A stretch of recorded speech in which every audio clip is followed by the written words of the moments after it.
Olá, boas-vindas a mais uma análise. Bom, vamos mergulhar direto nisso. Hoje, a gente vai desbravar uma interseção fascinante entre a neurociência e o conceito de descanso bíblico. Olha só, as evidências apontam para uma verdade transformadora. O descanso intencional não é só uma tradição religiosa antiga, e muito menos um luxo para poucos. É, na real, uma exigência biológica absoluta do nosso corpo. É literalmente um sistema vital de sobrevivência. Sabe aquela sensação de que a nossa mente hoje em dia parece um navegador de internet com dezenas de abas abertas ao mesmo tempo? E o pior, abas que a gente nunca fecha. É exatamente isso. O nosso cérebro fica rodando ali ininterruptamente em segundo plano, processando aquele e-mail que ficou sem resposta, a conta que vence amanhã, o silêncio daquela pessoa que visualizou e não respondeu. Com essa sobrecarga toda, gente, até mesmo o ato de buscar um pouco de paz espiritual ou tentar fazer uma oração acaba parecendo só mais um item para a gente riscar de uma lista de tarefas que parece não ter fim. Então, entrando na nossa parte 1, o esgotamento mental moderno, a nossa exaustão de cada dia. É fundamental a gente dar um passo para trás e examinar como esse estado constante de sobrecarga é profundamente mal interpretado por aí hoje em dia. E aqui a gente vê um contraste bem brutal. De um lado, aquele estigma doloroso que muita gente chama de falta de fé, e do outro, a fria e dura realidade da ciência, o colapso fisiológico. A gente precisa urgente ressignificar essa culpa gigantesca que tanta gente carrega nas costas sem precisar. Olha, estar exausto sem fôlego mental não é um pecado, não é uma falha espiritual terrível, de jeito nenhum. O que a ciência mostra, na verdade, é um colapso fisiológico completo do sistema de recompensa do nosso cérebro. A biologia humana foi simplesmente empurrada para o seu limite absoluto. O que nos leva à parte 2, a neurociência do estresse e os nossos mecanismos biológicos. Vamos entender agora a fisiologia exata, sabe? O que acontece lá dentro quando o corpo humano se recusa a parar e mantém o pé no acelerador até a última gota de combustível. Para começar, a gente tem o famoso cortisol. Ele é o nosso hormônio de sobrevivência, super essencial em situações de perigo real. Em pequenas doses, ele literalmente salva vidas, acelerando o coração e dando aquela explosão de energia para a gente fugir de uma ameaça física. Mas aí entra o grande dilema. O nosso cérebro simplesmente não consegue distinguir entre um urso faminto prestes a atacar e um e-mail do chefe cobrando alguma coisa às 10 da noite. Ou então o celular chegando a apenas 1% de bateria. Tudo isso dispara o mesmo desespero bioquímico de quem está fugindo de uma fera selvagem. O sistema entra em curto e a gente fica com esse gotejamento constante e super tóxico de cortisol. Com o passar do tempo, o impacto devastador desse hormônio circulando sem parar vai se acumulando. Esse excesso inunda o nosso sistema e, pasmem, desliga literalmente a região mais nobre do cérebro, que é o córtex pré-frontal. É por isso que o foco vai pelo ralo. A habilidade de fazer boas escolhas fica totalmente comprometida e a gente acaba tomando péssimas decisões. E prestem bem atenção nisso. Quando bate aquele cansaço extremo e a vontade de fazer qualquer atividade de natureza espiritual simplesmente desaparece, a ciência explica muito bem. Não é uma ausência misteriosa de dedicação, sabe? É pura biologia bloqueando a nossa capacidade de discernimento. E isso traz a gente para um conceito simplesmente fascinante, a neuroplasticidade. Basicamente, é a capacidade incrível do cérebro de se reorganizar, criar novas conexões e se renovar. Mas tem um detalhe importantíssimo que os estudos rigorosos mostram. Essa renovação só acontece de verdade durante um estado de repouso profundo. Tem uma conexão direta e maravilhosa entre isso e aquele princípio bíblico super antigo de renovar a mente, lá do livro de Romanos. É só ali, naquele tédio sagrado, num descanso profundo e intencional, que o chamado sistema linfático acorda e começa a limpar as proteínas tóxicas que causam a nossa exaustão. Sem uma pausa real, a mente simplesmente não tem como se renovar. E é assim que chegamos à parte 3, Sabá, uma tecnologia biológica, o remédio ideal para esse fogo neurológico. A gente vai ver que aquele conceito milenar do Sabá não é só uma ideia poética bonitinha, mas sim uma ferramenta biológica brilhante.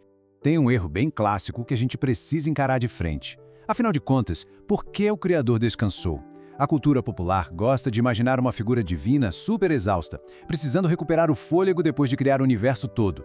Mas vamos combinar, isso é um absurdo teológico gigantesco, né? A fonte de energia inesgotável não sofre de fadiga física.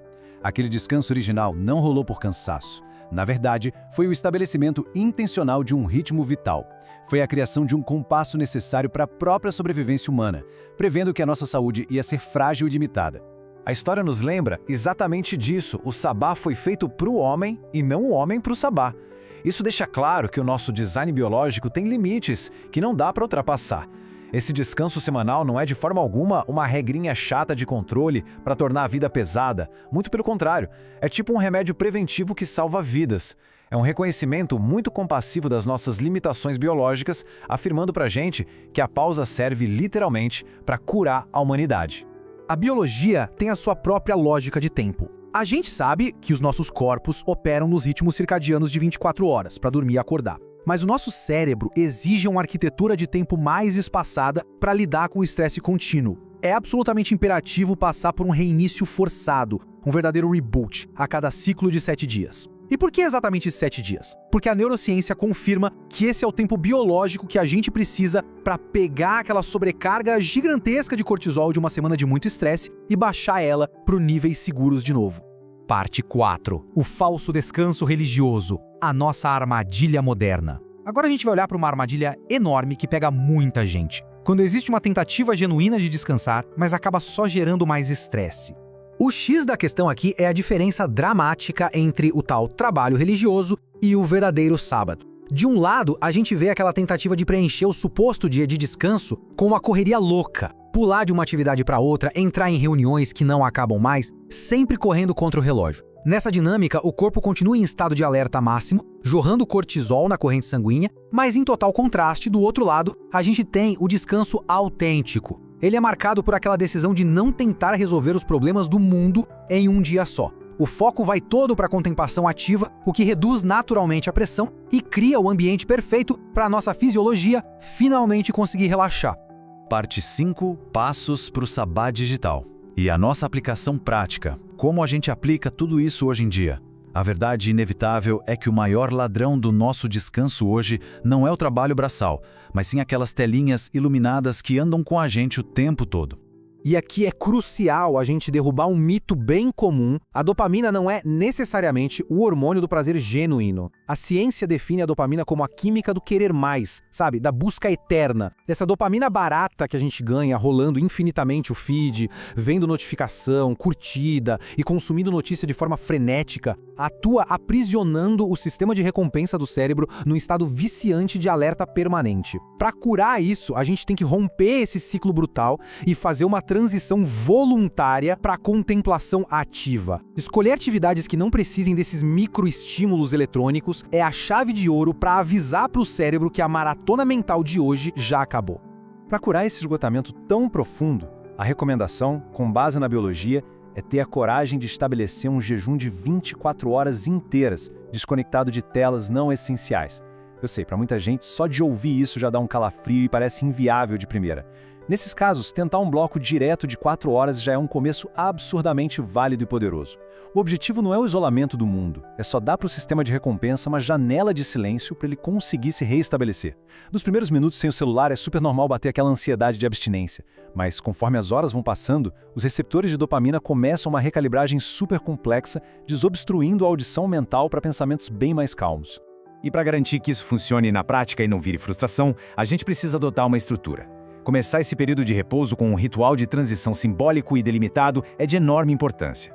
O simples ato físico de desligar conscientemente os aparelhos tem que vir acompanhado da atitude voluntária de abrir mão das obrigações que não foram resolvidas. Esse ato tem o poder de destroçar a maior causadora do esgotamento moderno, a falsa ilusão de controle. O nosso pensamento obsessivo e a nossa ansiedade não sustentam a engrenagem do universo. Fazer esse ritual envia, em milissegundos, um sinal definitivo para o sistema nervoso simpático de que o modo de sobrevivência já pode ser desativado. Mas tem um aviso super importante aqui. Mergulhar no vazio forçado e não fazer absolutamente nada pode gerar um verdadeiro pânico num cérebro que está treinado para altíssima velocidade. O modelo restaurador pede a substituição inteligente da produtividade por ações que tragam alegria de verdade.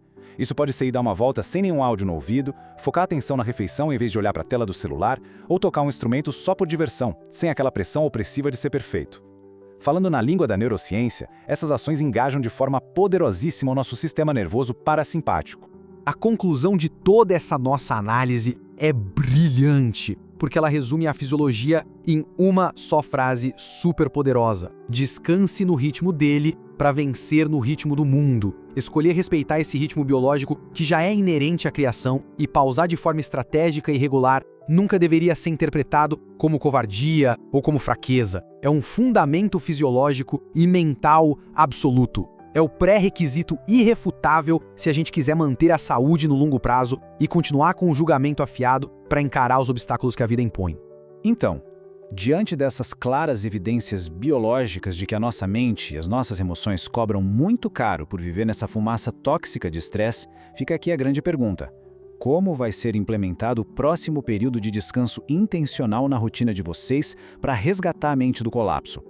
Fica aí a provocação intelectual e prática para a gente olhar para a próxima semana e aplicar sem medo essa tecnologia milenária e engenhosa de sobrevivência. É hora de recuperar aquele foco sereno que a distração contínua tem corroído dia após dia. Que esse seja o primeiro passo para o restabelecimento profundo de um repouso real. A gente se vê na nossa próxima análise.